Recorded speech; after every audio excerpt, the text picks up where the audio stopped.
Hello students. आज की इस वीडियो में पढ़ेंगे second chapter acid base and salts का last topic more about salts. तो आइए स्टार्ट करते हैं। मोर अबाउट सॉल्ट्स क्या होते हैं? जैसा कि पहले हम पढ़ चुके हैं कि it is a ionic compound form by the neutralisation reactions के अंदर जो सब्सटेंस फॉर्म्ड होता है उसे हम सॉल्ट कहते हैं, जो कि एक एसिड और बेस के साथ रिएक्शन करने पे सॉल्ट और वाटर का फॉर्मेशन होता है। जैसा कि हम पहले एग्जांपल्स दे चुके हैं कि जब हाइड्रोक्लोरिक एसिड और सोडियम हाइड्रोक्साइड की रिएक्शन कराएंगे तो सोडियम क्लोराइड और वाटर का फॉर्मेशन होता है, जहाँ पे सोडियम क्लोराइड एक सॉल्ट है।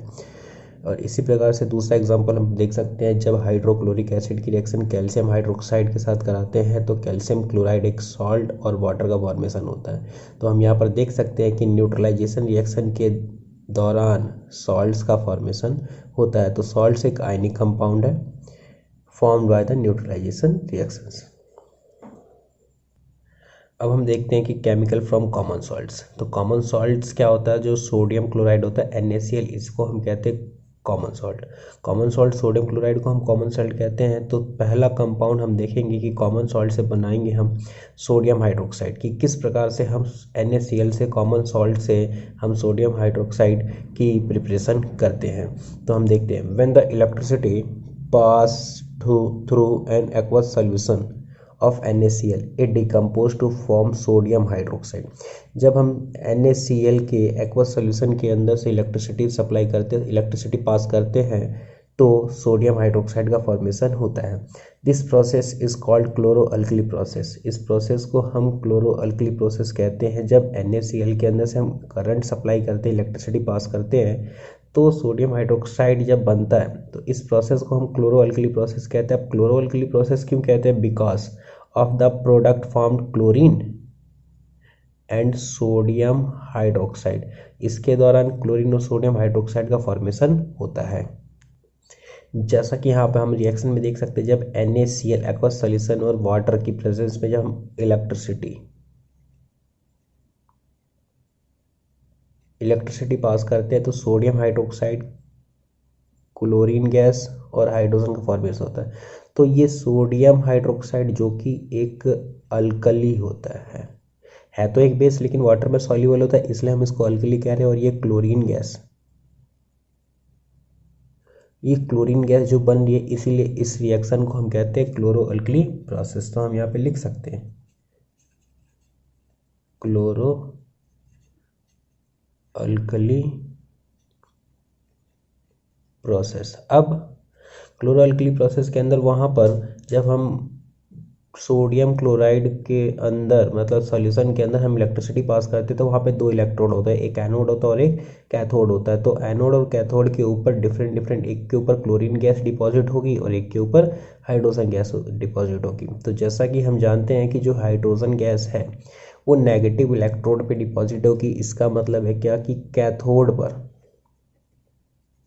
कैथोड मीन्स नेगेटिव इलेक्ट्रोड के पास हाइड्रोजन गैस डिपॉजिट होगी, और जो हमारा क्लोरीन है ये हमारा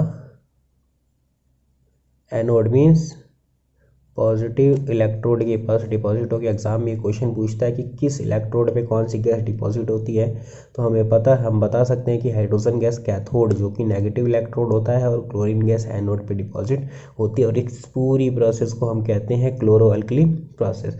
तो हमने देखा कि किस प्रकार से कॉमन सॉल्ट से हमने सोडियम हाइड्रोक्साइड का फॉर्मेशन किया। अब हम देखते हैं कि यूजेस ऑफ सोडियम हाइड्रोक्साइड, इस सोडियम हाइड्रोक्साइड का क्या यूज़ हो सकता है। तो it is use to make the soap and detergent. Soap और डिटर्जेंट बनाने के लिए इसका यूज़ कराया जाता है। It is use in paper manufacturing में इसका यूज़ किया जाता है। It is use in PVC manufacturing.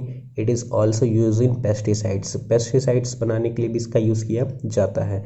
अब हम देखेंगे कि ब्लीचिंग पाउडर, किस प्रकार से हम कॉमन सॉल्ट से ब्लीचिंग पाउडर बना सकते हैं। तो कॉमन सॉल्ट से ब्लीचिंग पाउडर डायरेक्ट नहीं बनेगा। जब हम कैल्शियम हाइड्रोक्साइड के अंदर क्लोरीन गैस पास कराता है, अब ये क्लोरीन गैस कब, जब सोडियम हाइड्रोक्साइड को हम बना रहे थे, जब इलेक्ट्रिसिटी पास कर रहे थे NaCl के अंदर, उसके अंदर जो क्लोरीन गैस प्रोड्यूस हुई थी उस क्लोरीन गैस का यूज़ हमें करना है, ना कि NaCl डायरेक्ट करना।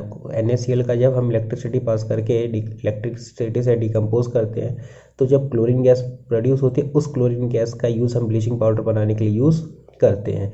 तो एग्जाम में क्वेश्चन पूछ सकता है कि कैल्शियम हाइड्रोक्साइड या स्लैक्ड लाइम में एक ऐसी गैस पास कराई जाती है जो कि क्लोरो अल्कली प्रोसेस के दौरान प्रोड्यूस होती है। तो गैस कौन सी है? तो क्लोरीन गैस। तो जब स्लैक्ड लाइम के अंदर क्लोरीन गैस पास कराते हैं तो हमें यहाँ पे मिलता है कैल्शियम ऑक्सीक्लोराइड और वाटर। और ये जो कैल्शियम ऑक्सीक्लोराइड होता है इसी को हम ब्लीचिंग पाउडर कहते हैं, कैल्शियम ऑक्सीक्लोराइड। तो हमने देखा कि किस प्रकार से ब्लीचिंग पाउडर का फॉर्मेशन होता है या करते हैं। अब हम देखते हैं यूसेज ऑफ ब्लीचिंग पाउडर। अब ब्लीचिंग पाउडर का क्या यूज़ हो सकता है? For bleaching cotton and linen in the textile industry.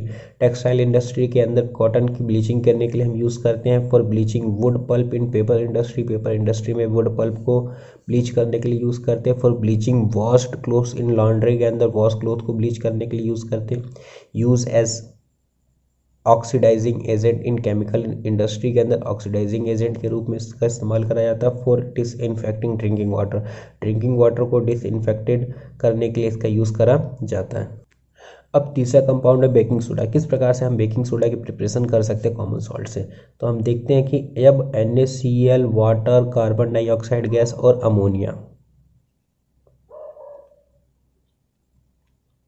Ammonia की रिएक्शन हम कराते हैं तो हम देखते हैं यहाँ पे ammonium chloride plus sodium hydrogen carbonate का फॉर्मेशन होता है जिसको हम बेकिंग सोडा कहते हैं। तो इसके अंदर हम बेकिंग सोडा की प्रिपरेशन देख रहे हैं। तो NaCl, वाटर, कार्बन डाइऑक्साइड और अमोनिया की जब रिएक्शन हम कराते हैं तो ammonium chloride plus sodium hydrogen carbonate जिसको हम बेकिंग सोडा कहते हैं। तो इस प्रकार से हम बेकिंग सोडा की प्रिपरेशन कर सकते हैं। अब क्या होता है जब इस बेकिंग सोडा को जब हम हीट करते हैं तो baking soda when heated during the cooking, जब खाना बनाते समय हम बेकिंग सोडा को हीट करेंगे तो हम देखते हैं क्या होता है NaHCO3। ये बेकिंग सोडा जब हम इसको हीट करेंगे तो हम देखते हैं सोडियम कार्बोनेट, वाटर और कार्बन डाइऑक्साइड गैस की फॉर्मेशन होती है। और इसी कार्बन डाइऑक्साइड गैस की वजह से जो ब्रेड या फिर पकोड़े वगैरह होते हैं वो स्पॉन्जी हो जाते हैं इस कार्बन डाइऑक्साइड गैस की वजह से। लेकिन जब हम सोडियम हाइड्रोजन कार्बोनेट कुकिंग के अंदर सोडियम हाइड्रोजन कार्बोनेट का यूज़ करते हैं तो उसका स्वाद बिटर होता है।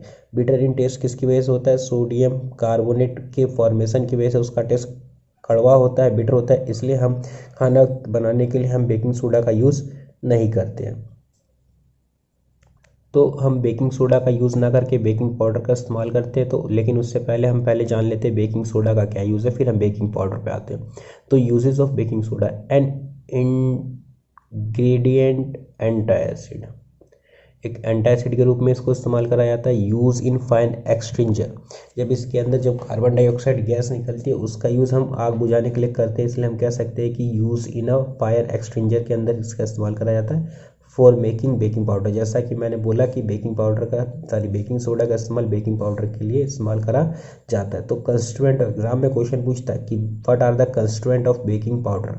तो बेकिंग पाउडर का कंस्टिट्यूएंट क्या है?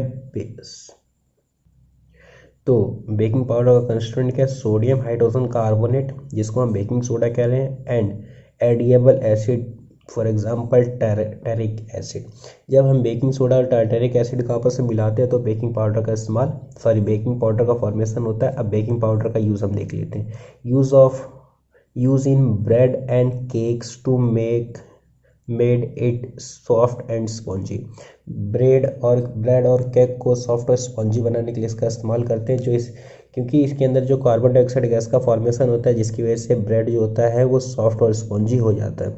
It is also use in soda acid fire exchanger, इसका इस्तेमाल भी आग को बुझाने के लिए किया जाता है।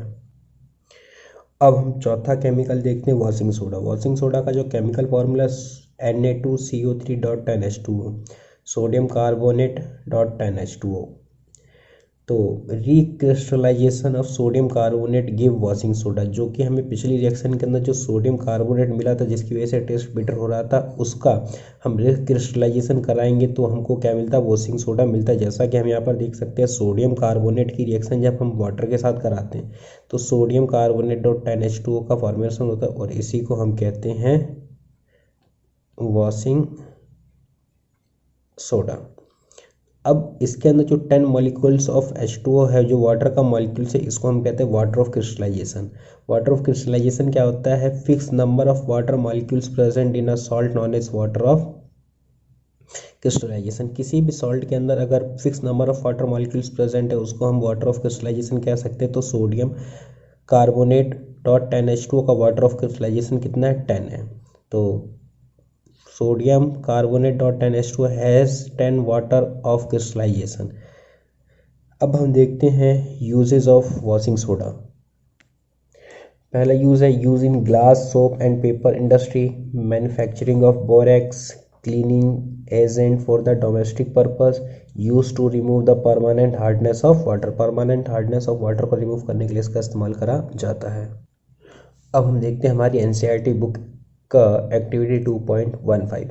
तो इसके अंदर हमें क्या दे रखा है, एक बर्नर दे रखा है, बर्नर के ऊपर एक बॉइलिंग ट्यूब दे रखी है, बॉइलिंग ट्यूब के अंदर हमने कॉपर सल्फेट ले लिया जिसका ब्लू कलर होता है, और ये टेस्ट ट्यूब होल्डर है, ये बॉइलिंग ट्यूब है। इसको जब हम हीट करते हैं तो पहले तो इसका कलर ब्लू होता है, जब हम हीट करते हैं तो हम देखते हैं कि इसके वॉल्स पे कुछ वाटर की ड्रॉपलेट्स आ जाती हैं, वाटर की ड्रॉपलेट्स आ जाती है और कुछ ऐसे। तो हम कह सकते हैं ये जो है वाटर